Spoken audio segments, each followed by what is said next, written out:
नमस्कार। SBT news में आपका स्वागत है। पेश है 15 मार्च शुक्रवार सुबह 11:15 बजे राजस्थान की बड़ी खबरें। ज्ञानेश कुमार और डॉक्टर सुखबीर सिंह संधू को चुनाव आयुक्त नियुक्त करने संबंधी अधिसूचना गुरुवार शाम जारी कर दी गई। विधि एवं न्याय मंत्रालय की ओर से ये अधिसूचना जारी की गई।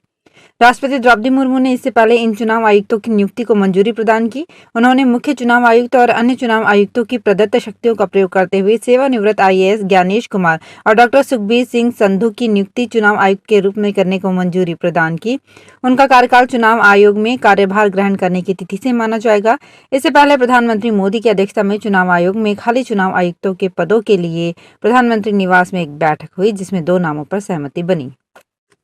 राजस्थान के जल संसाधन मंत्री सुरेश सिंह रावत शुक्रवार को राज्य जल संसाधन प्रणाली डैशबोर्ड का लोकार्पण करेंगे। ये पोर्टल भारत सरकार की राष्ट्रीय जल विज्ञान परियोजना के अंतर्गत जल संसाधन एवं भूजल विभाग राजस्थान द्वारा निर्मित किया गया है। इस पोर्टल का उद्देश्य देश प्रदेश के जल संसाधनों का सतत एवं बेहतर प्रबंधन करना है। राजस्थान के महानिदेशक पुलिस यूआर साहू की ओर से गुरुवार को एक आदेश जारी कर 70 आरपीएस के ट्रांसफर किए गए हैं। इसमें गहलोत की सुरक्षा में लगे डीएसपी रामनिवास चेजारा, किशोरी लाल सैनी और नीरज मेवानी को हटाया गया है। साथ ही वृत्ताधिकारी शाहपुरा उमेश कुमार निठारवाल और उप पुलिस अधीक्षक एसओजी शिव कुमार भारद्वाज के तबादले निरस्त कर दिए गए हैं।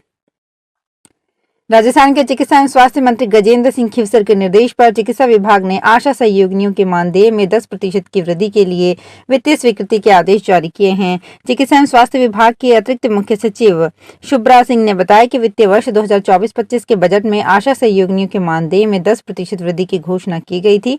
इसकी अनुपालना में चिकित्सा एवं स्वास्थ्य विभाग ने गुरुवार को मानदेय में वृद्धि के लिए वित्तीय स्वीकृति जारी कर दी। अब आशा सहयोगिनियों को मानदेय 4,098 रुपए प्रति माह से बढ़ाकर 4,508 रुपए देय होगा। ये वृद्धि 1 अप्रैल 2024 से लागू होगी।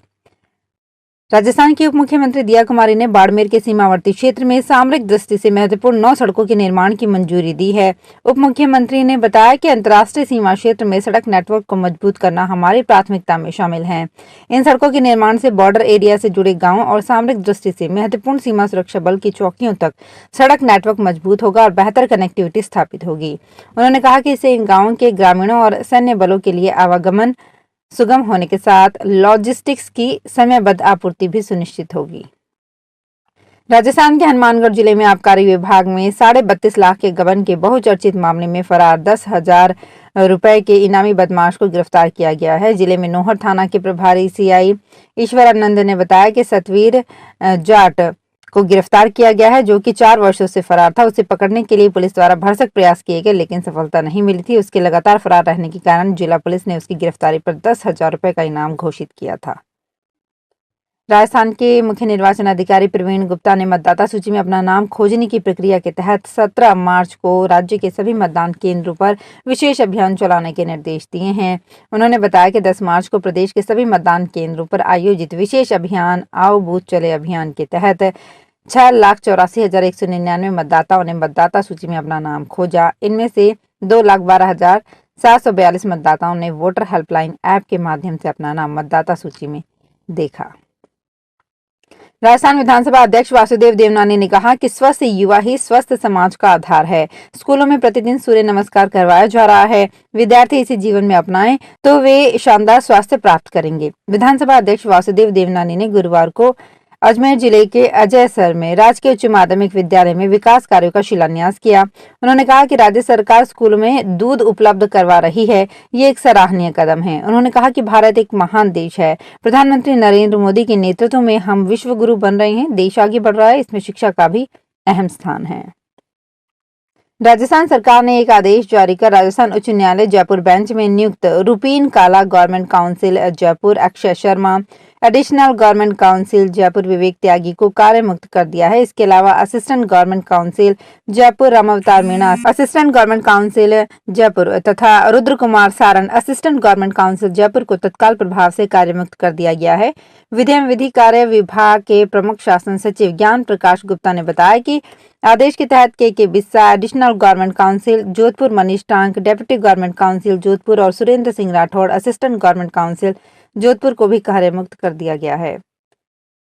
सहायक औषधि नियंत्रक नरेंद्र कुमार रैगर को राजस्थान फार्मेसी काउंसिल के रजिस्ट्रार पद का अतिरिक्त भार सौंपा गया है। चिकित्सा एवं स्वास्थ्य विभाग के अतिरिक्त मुख्य सचिव शुभराज सिंह ने बताया कि फार्मा पाठ्यक्रमों के विद्यार्थियों के भविष्य को ध्यान में रखते हुए ये निर्णय लिया गया है। रजिस्ट्रार के पद पर नियुक्ति होने से फार्मा पाठ्यक्रमों के विद्यार्थियों के रजिस्ट्रेशन का कार्य अब सुचारू रूप से हो सकेगा।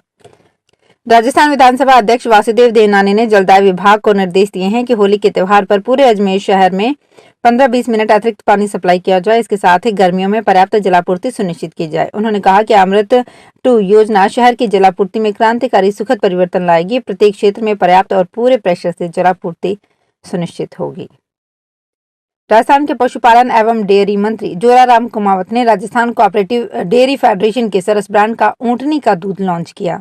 शुरुआत में ये बीकानेर में सरस डेयरी बूथों पर उपलब्ध होगा और इसके सफल विपणन के बाद इसे पूरे राज्य में पहुंचाया जाएगा। जवाहरलाल नेहरू मार्ग स्थित सरस संकुल ऑडिटोरियम में लॉन्चिंग के अवसर पर बड़ी संख्या में बीकानेर से आए ऊंट पालकों को संबोधित करते हुए गौपालन मंत्री कुमावत ने कहा कि राजस्थान सरकार ऊंट पालकों की पारंपरिक आजीविका को बढ़ाने और ऊंट आबादी के संरक्षण के लिए प्रतिबद्ध है। सरस ब्रांड के ऊंटनी के दूध की लॉन्चिंग के साथ साथ गौपालन मंत्री कुमावत ने जयपुर डेयरी के द्वारा राजस्थान में पहली सरस मोबाइल दुग्ध जांच प्रयोगशाला का भी हरी झंडी दिखाकर शुभारंभ किया।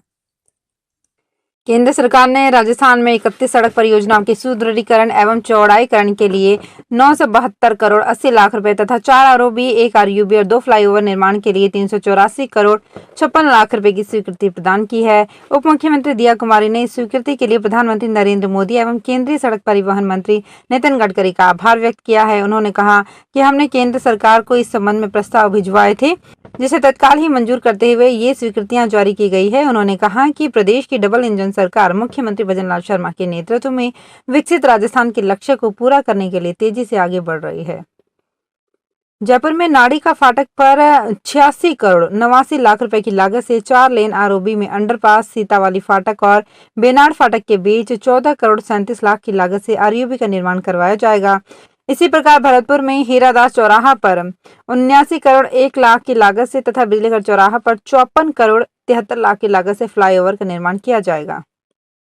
राजस्थान के देवस्थान विभाग के मंदिरों को लोकप्रिय बनाने और आम जनता तक इसकी जानकारी पहुंचाने के उद्देश्य से देवस्थान और पर्यटन विभाग के बीच एक समझौते पर विचार किया जा रहा है। देवस्थान मंत्री जोराराम कुमावत ने गुरुवार को देवस्थान विभाग के अधिकारियों के साथ एक बैठक में अधिकारियों को इस बारे में प्रस्ताव बनाने के निर्देश दिए हैं। उन्होंने कहा कि हमारे मंदिर पुरातात्विक दृष्टि से श्रेष्ठ मंदिर हैं, पर हमारे इन मंदिरों में लोगों का आना जाना कम है। साथ ही आर्थिक दृष्टि से भी ये सरकार पर निर्भर है।